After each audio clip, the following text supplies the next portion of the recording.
자신의 구원 사역을 위해 베드로는 유대인들을 전도하며 사도 바울은 이방인들을 전도하며 사용하셨습니다.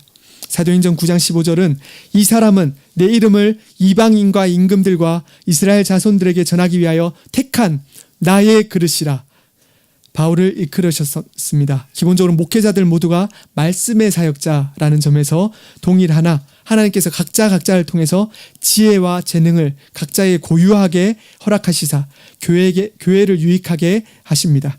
마치 그토록 교회를 핍박했던 사도 바울을 다른 제자들이 거부하는 분위기 속에서 본명이 요셉인 바나바가 그 온유하고 따스한 성품으로 제자들과 바울 사이를 중재했기 때문에 바울이 제자 공동체에 들어갈 수 있었던 것이 한 예가 될 수 있습니다. 우리가 귀하게 여겨야 할 우리 교단 총회 헌법에 예배 모범이라는 것이 있는데 거기에 설교하는 자를 설명하면서 자기의 학문이나 재예를 자랑하지 말고 자기 행실로 자기의 가르치는 도리를 빛나게 하고 라고 하면서 디도서 2장 10절 말씀을 분명히 언급하여 못 받고 있습니다. 그렇다면 우리 성도님들은, 저와 여러분들은 말씀의 사역자들을 어떻게 바라보아야 할까요?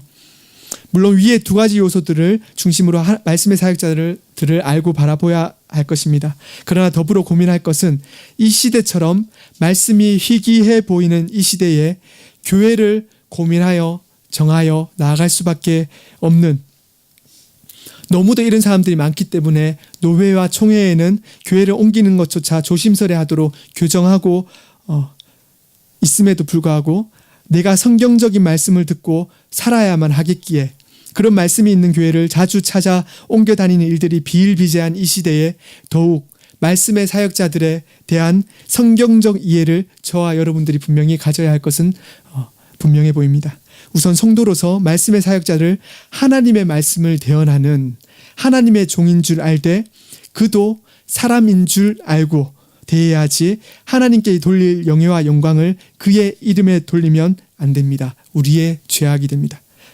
우리가 교회를 정할 때 무엇을 보십니까? 아까 말씀드렸듯이 진리의 말씀이 옳게 선포되는가를 가장 중점적으로 살펴야 할 것입니다. 성도들도 그것을 어떻게 판단합니까? 알 수 있습니다. 진리의 영이 우리 안에 거하심으로 또한 깨닫게 하심으로 듣고 배우고 확신한 바 진리의 말씀에 비추어 설교에 대해서 옳고 그름을 웨스트민스터 표준문서에 근거하여 비추어 판단할 권한은, 생각해 볼 권한은 분명히 없잖아 있습니다. 그 가운데 바른 진리가 선포되어지는 듯 보이는 교회를 내가 선택하여 출석하고 때로는 소위 유명하다고 하는 교회 사이트에 들어가서 말씀을 들을 수 있는 이 시대이기에 그것들이 가능하고 때로는 유익하지만 그 가운데 그것을 판단하고 결정하고 정하는 나 자신 안에 도사리는 위험에 처한 여러 가지 위험 요소들을 경계해야 한다는 것입니다. 신학교와 신대원에서 학기 초에 항상 심령 수련회라는 것을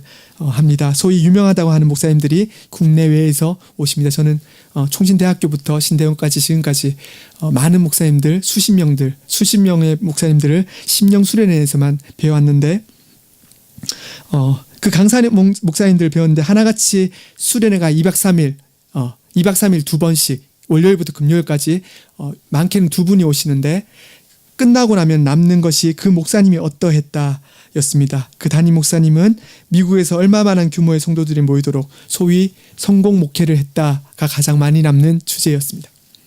하나님께서 우리 학교에, 우리 심령에 이 학기를 살아가고 공부할 말씀을 힘을 주셨노라. 우리가 더욱더 주의 공로 의지하여 주의 교회 위하여 공부하겠노라.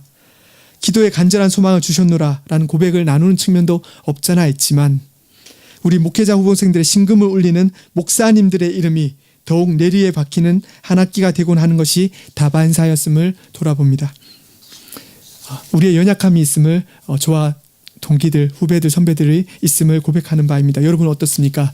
이 미묘한, 어쩌면 나만 깊이 보아야, 스스로를 보아야 알 수 있는 이 미묘한 경계선에서 우리 심령의 중심을 어디에 두어야 하겠습니까?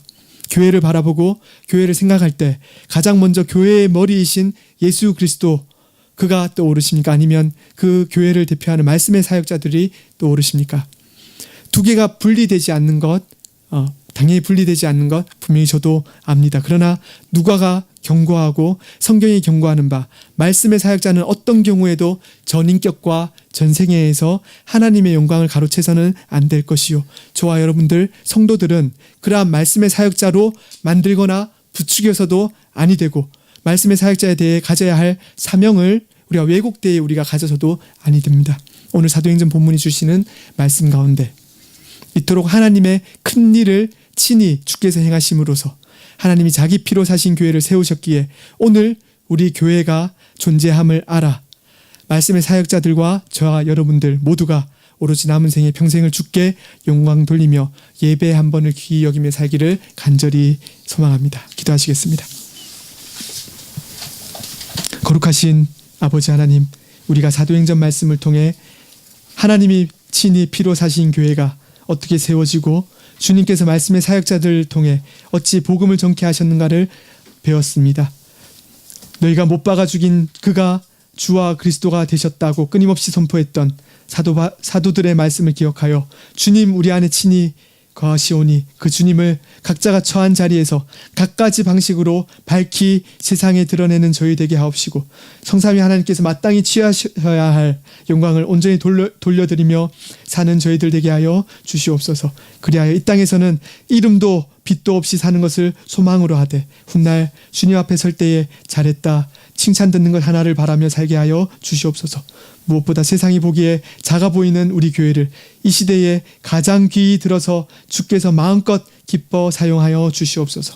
온전히 의탁드리며 감사드리며 예수 그리스도의 이름으로 기도드리옵나이다. 아멘.